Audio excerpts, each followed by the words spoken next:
我们先来准备5克独角精，这个呢又叫金钥匙干鸡草，在一般的草药店都可以买得到。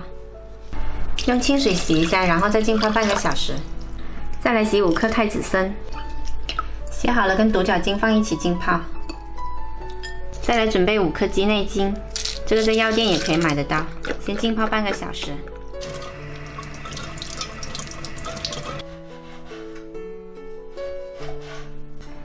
再来把瘦肉切成小正方块，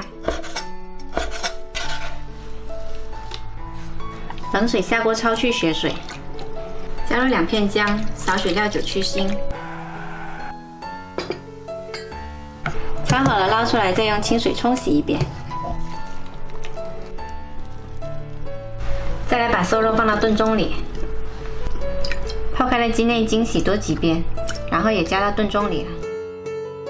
接着把太子参跟独角精连水一起倒进来，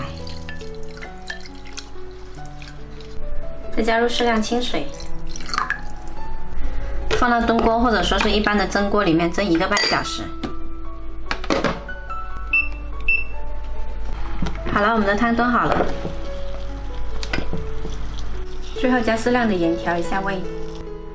这碗汤呢炖出来呢颜色比较金黄，也很清澈。如果小孩子吃多了口气重不消化积食，可以炖这款汤给他喝，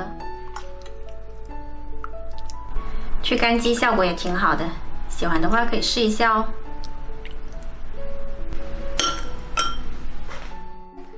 哟，哥哥一口气干完了，棒吗？哥哥棒吗？不棒。不棒，那李凯一最棒了，你来吃快点。